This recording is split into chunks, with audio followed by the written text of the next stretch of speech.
Entonces, no nos falta mucho para acabar. Habíamos quedado en los inhibidores de síntesis de ácido fólico, que existen absorbibles, que existen no absorbibles, que inhiben la síntesis del ácido fólico a través de la inhibición de la dihidropeptorato sintasa o la dihidrofolato reductasa, que son enzimas esenciales en la conversión de ácido tetrahidrofólico y dihidrofólico respectivamente. Habíamos dicho que muchas veces cuando inhibimos solamente una de estas enzimas, la capacidad y la probabilidad de resistencia es mucho más alta, por eso se asocia, por ejemplo, el trimetroprima sulfametrozazol para bloquear las dos enzimas desde la cascada de conversión a ácido fólico a partir del ácido paraminobenzoico, y pues garantiza la menor probabilidad de resistencia de los medicamentos, ¿verdad?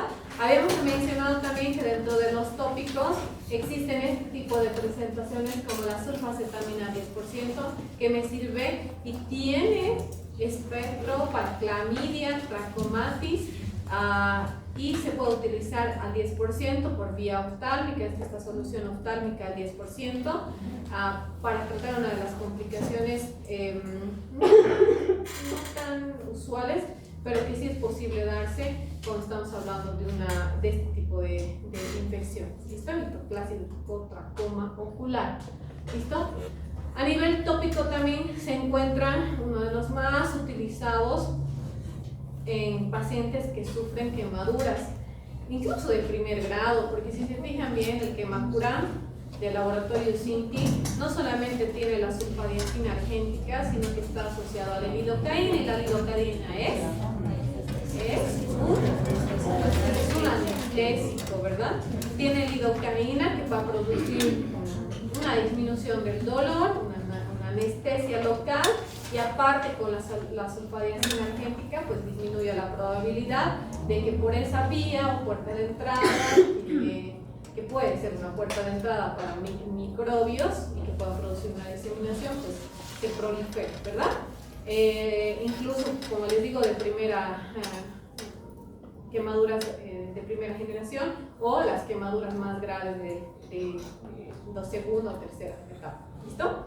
La sulfadiazina de plata también tiene este efecto. Esta no está asociada, solamente se limita al 1%.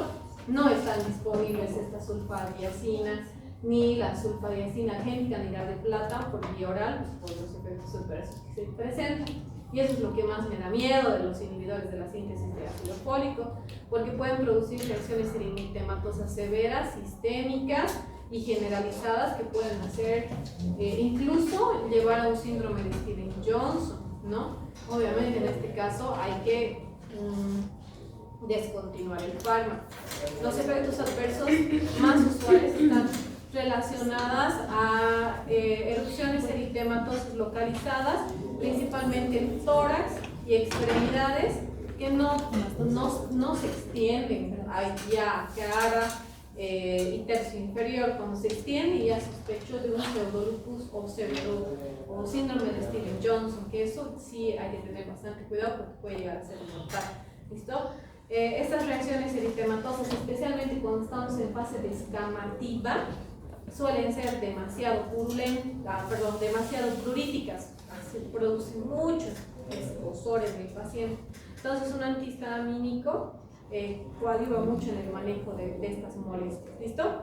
Además de los efectos adversos gastrointestinales que comparten todos los antibióticos, pueden llegar a producir estomatitis, que es muy usual también. ¿Qué es la estomatitis? No. ¿Cómo? ¿Qué? Madaina, dile. ¿Estás bien? ¿Sí? Sí, son las aftas a nivel de la mucosa oral. Esas son conocidas como estomatitis. ¿Listo? Ahora, también producen alteraciones a nivel del tracto genitourinario. Pueden producir no solamente hematuria, sino cristaluria, con condensación y probabilidad de que se generen cristales a nivel del tracto renal, y que puedan formarse a lo largo del tiempo, uso permanente, lo que son piedritas, ¿verdad? A nivel del riñón. ¿Listo? Generalmente, para evitar esta alteración a nivel genitourinario, se administra grandes cantidades de agua cuando se están utilizando estos inhibidores, cuando son los que se absorben por vía sistémica, los de vía tópica, y los que se centran en el tracto gastrointestinal y no son absorbibles, no alcanzan una biodisponibilidad sistémica, no tienen estos efectos adversos. ¿Listo? Ahora, también sufre alteraciones hematopoyéticas, produce deprivación principalmente de glóbulos rojos, altera la eritropoiesis, pero también puede producir una disminución de la proliferación de plaquetas y neutrófilos, dentro de todos los agranulocitos neutrófilos. ¿Listo? Ahora, ¿qué es lo grave que se puede llegar a producir en pacientes pediátricos, incluso dentro de la vida intrauterina? El kernitus. ¿Ya? ¿Qué es el kernitus? ¿Qué es el kernitus? ¿Quién sabe qué es el kernitus? Una de las principales vías de eliminación, habíamos dicho, de estos agentes es por vía hepática biliar, ¿verdad? Y necesita la conjugación ¿con quién? Con el ácido glucurónico, ¿verdad? Cuando el ácido glucurónico, si ustedes recuerdan el ciclo del glóbulo rojo desde definición, es importante para formar las bilirrubinas, ¿directas o indirectas? Directos. ¿Directas o indirectas? Directos. ¿Ah? Directas, ¿verdad? Las indirectas es por asociación a la asociación aquí. No, a una proteína plasmática antes de llegar a la parte hepática. Albúmina, ¿verdad? Entonces es importante el ácido glucurónico para la conjugación de estas bilirrubinas, que es producto del ciclo de vida del glóbulo rojo, para depurar o eliminarlo. Como estas utilizan la gran parte del ácido glucurónico para depurarse, para eliminarse, requieren grandes cantidades del mismo, por lo tanto se disminuyen estas que son esenciales para el transporte y eliminación de bilirrubinas, incluso a nivel intrauterino. Por eso está contraindicado en pacientes pediátricos y durante el embarazo, porque pueden incrementar el exceso de bilirrubinas prácticamente por saturación del ácido glucurónico y disminución de la capacidad de eliminar bilirrubinas. Y no se olviden que la bilirrubina es peligrosa porque es Tóxica. ¿Por qué es peligrosa el exceso de bilirrubina? Es neurotóxica. Neurotóxica. Entonces yo tengo que haber el tratamiento necesario para producir la eliminación y estado, ¿no? Por sensibilidad y todo. ¿Ya? El trimestoprim generalmente se utiliza en asociación al sulfamethoxazol. El mecanismo de acción del trimestoprim está centrado generalmente en inhibir a la segunda enzima que convierte el ácido dihidrofólico en tetrahidrofólico. Entonces inhibe a esta enzima que produce eso, que es la dihidrofolato reductasa. ¿Listo? Esta dihidrofolato reductasa, en asociación al sulfamethoxazol, que inhibe principalmente la dihidropretorато sintasa, prácticamente coadyuva en una acción sinérgica entre ambos agentes y se alcanza una acción bactericida de los mismos. ¿Listo? Entonces, gracias Osvaldo. Osvaldo lo ha puesto la encuesta, a ver cuándo quieren reemplazar, ya sea sábado o domingo. Entonces vamos a respetar lo que dice la mayoría, por favor. ¿Ya? Entonces, esta tiene una muy buena excreción, muy buena distribución. Se utiliza en conjugación con el sulfamethoxazol, precisamente por el alto grado de resistencia que se tiene con el sulfamethoxazol. Y los principales mecanismos de resistencia están asociados a la alteración en la permeabilidad de estos agentes dentro de la célula, prácticamente una alteración en la permeabilidad, especialmente en bacterias gram positivas o negativas. ¿Quién tiene las células más grandes? Las positivas, ¿verdad? Entonces, en bacterias más gram positivas tienen dificultades de penetrar adecuadamente. ¿Listo? Ahora, hay bacterias que pueden sufrir, o no, más que sufrir, tener la característica de poseer o producir unas grandes cantidades de ácido PAVA. que es el precursor de ácido fólico. Entonces, si tengo grandes cantidades de ácido fólico, las enzimas, tanto la dihidropeptodato sintasa y dihidrofolato reductasa, no alcanzan para inhibir tantos ácidos PABA y se produce la inhibición de la síntesis, ¿verdad? Entonces, ese es un mecanismo de resistencia, ¿ya? Hay que tener cuidado con estos agentes porque si bien se metabolizan por vía hepática, sus metabolitos activos y sensibles se eliminan, activos se eliminan por vía renal. Entonces hay que reducir las dosis cuando estamos en un paciente con antecedentes de insuficiencia renal. ¿Listo? Este trimetropin sulfamethoxazol, miren, tiene un buen espectro. No voy a decir amplio, pero tiene un muy buen espectro. Sirve para incluso micobacterias, no tuberculosas, no me sirve como alternativa para micobacterias tuberculosas, pero sí me sirve para Shigella, para Pneumocystis jirovensis, Shigellosis. Incluso es ideal para itus de infecciones del tracto urinario complicadas, ascendentes, es decir, cuando ya se ha establecido una pielonefritis. ¿Listo? En pacientes pediátricos también se puede llegar a utilizar, ¿ya? Obviamente con toda la cautela que hemos mencionado, pero sí se puede llegar a utilizar especialmente cuando tengo este tipo de diarreas sanguinolentas producidas por la shigellosis, ¿no? En estos pacientes utilizo estas dosis mínimas de concentraciones inhibitorias mínimas para producir alteraciones sistémicas. 8 miligramos de trimetropin más 40 miligramos de sulfamethoxazol, ¿ya? Entonces no se olviden, me sirve para infecciones del tracto genitourinario, especialmente del tracto urinario y las prostatitis en lo que son los pacientes varones. En pacientes inmunodeprimidos, especialmente cuando estamos hablando de un paciente con VIH, me sirve para erradicar estas neumonías producidas por la Pneumocystis jirovensii. Les había mencionado, ¿no? Antes mencionada como Pneumocystis carini, que es una de las principales agentes patógenos que producen neumonías en pacientes inmunocomprometidos, en pacientes con VIH, ¿verdad? Ahí está, obviamente, los pacientes que tienen una inestabilidad hemodinámica y un estado inmunosuprimido, no voy a hacer tratamiento oral, voy a hacer tratamiento sistémico, ¿listo? Con trimetropin, sulfamethoxazol por vía endovenosa. Especialmente solamente el trimetropin, porque del otro del sulfamethoxazol hay hombres que pueden llevar a todo lupus eritematoso, una trombocitopenia, anemia, etc. El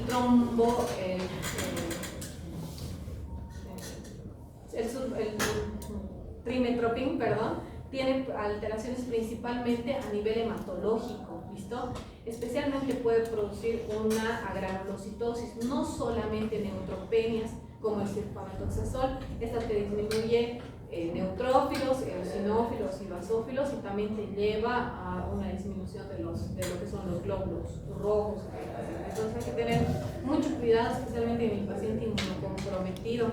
De hecho, muchas veces recomiendo utilizar factores de crecimiento a nivel de macrófagos para estimular la proliferación de la célula madre mieloide para garantizar un equilibrio en lo que son los granulocitos. ¿Listo? Ahora, en este se puede producir efectos adversos gastrointestinales como todos y también está relacionado con alteraciones de los vasos sanguíneos, especialmente en este tipo de presentaciones endovenosas. Puede producir vasculitis cuando se administra, digamos, en bomba, por eso hay que administrar diluido en bombitas de infusión para 1 hora por día, ¿no? Mínimamente, para evitar el daño en los vasos. ¿Listo? Nos pasamos a las inhibidores de la síntesis de ácidos nucleicos. Muchas veces a los inhibidores de la síntesis de ácido fólico se los engloba dentro de los inhibidores de la síntesis de ácidos nucleicos porque saben que el ácido fólico es un precursor sumamente importante para la síntesis de ácidos nucleicos, pero para fines prácticos lo hemos dividido y dentro de los que forman parte de los que bloquean directamente ya sea la DNA antigasa o la RNA polimerasa están, por ejemplo, las quinolonas en general, que vamos a ver que se han añadido un componente fluorado justamente para evitar el alto grado de resistencia. Ya en el otro grupo me presentaron presentaron un artículo relacionado con la alta tasa de resistencia que se tiene hoy por hoy con las fluoroquinolonas, y este componente fluorado lo hace más estable y menos susceptible a los mecanismos de resistencia por mutación, que ahorita vamos a ver, que se produce con el uso de quinolonas, la fluoroquinolonas, ¿no? Que son las más usuales ahora. También está el metronidazol, que puede producir principalmente unas reducciones de nitrógeno por nitroreductasas, que le confieren su acción principalmente ante bacterias gram negativas, incluso como ustedes lo han visto en microbiología o parasitología, también como usado también como antiprotozoa. ¿Listo? Vamos a ver las características sí, de las quinolonas, ¿ya? Pero a la rifampicina la vamos a conocer y a detallar ya en el siguiente tema, que es tuberculosis, ¿ya? En tuberculosis, no se olviden que la rifampicina es de primera línea para el tratamiento de tuberculosis, entonces su detalle y las características, tanto farmacocinéticas y dinámicas, las vamos a llevar hacia el tema, ¿ya?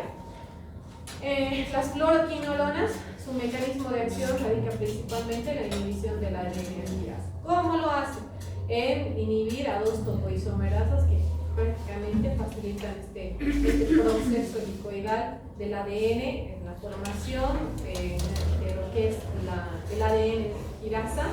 Entonces, al inhibir las topoisomerasas 2 y la topoisomerasa 4, prácticamente no coexiste con la producción de DNA y produce un efecto bactericida bastante alto, porque no hay material genético para la replicación de nuevas bacterias. Entonces, es un mecanismo sinérgico, tanto bactericida como bactericida. Estos son los agentes que conforman las fluoroquinolonas.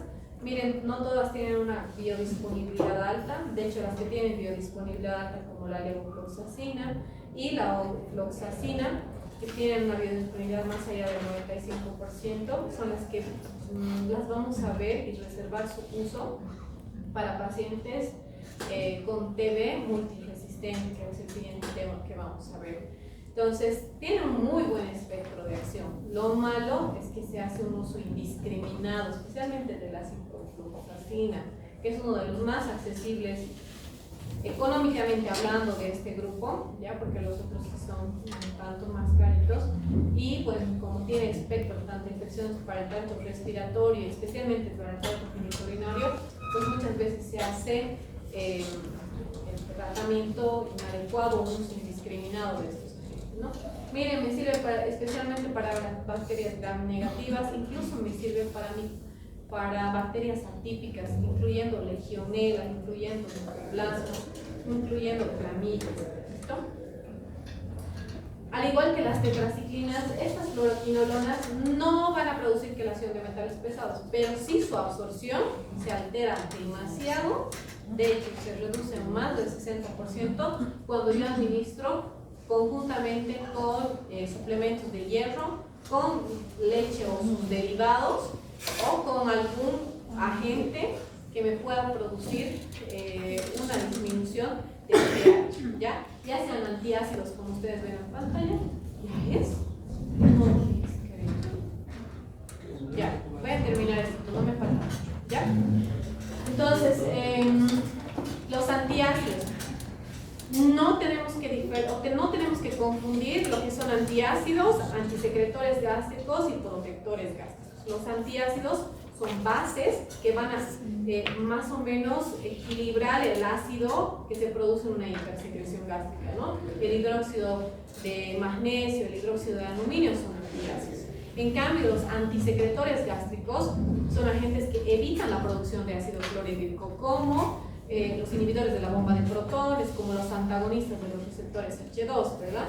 Para quienes son verdaderamente protectores gástricos, son los agentes como los compuestos coloidales de bismuto, como el sucralfato, que prácticamente se adhieren a las células dañadas de la mucosa gastrointestinal y promueven su reparación y su regeneración.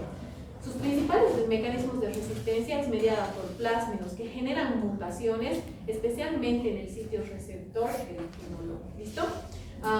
O que se produzca el especialmente materias gram positivas, en las que no se pueda lograr la permeabilidad adecuada del agente en el citoplasma donde se encuentra inmerso lo que es el material genético. ¿Listo?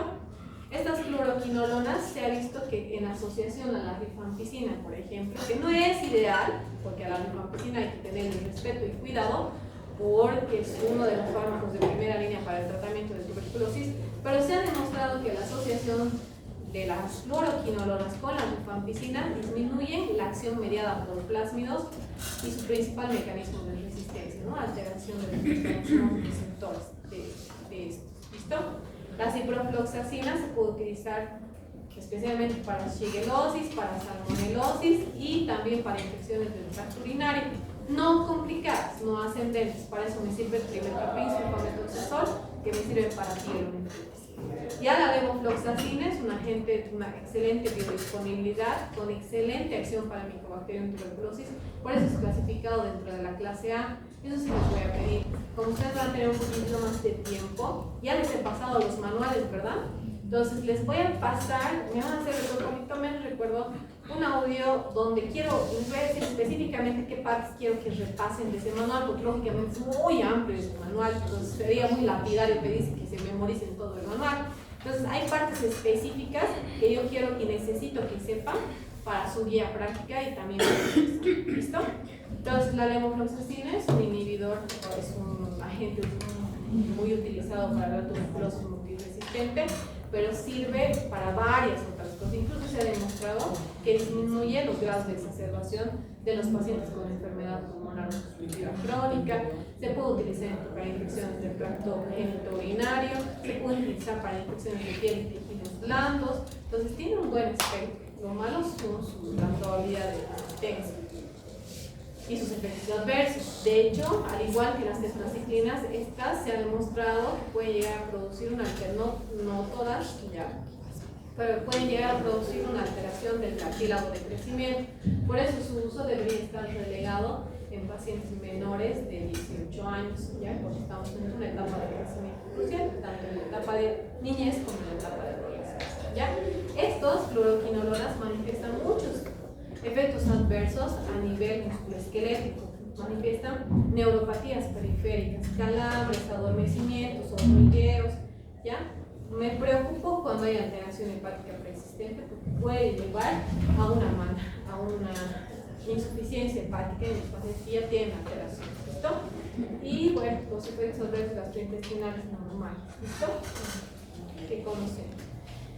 Salvo que mi paciente tenga fibrosis quística, no es ideal utilizarlo. Puedo llegar a utilizarlo con cierta reserva en mi paciente pediátrico que manifieste fibrosis quística. Ahí sí se puede llegar a utilizar porque es uno de los pocos agentes que me va a inhibir las complicaciones del dolor. ¿Listo? Ya, ahí termino. Entonces lo haríamos tuberculosis y antirretrovirales en estaríamos más tranquilos en el avance. Ahora sí.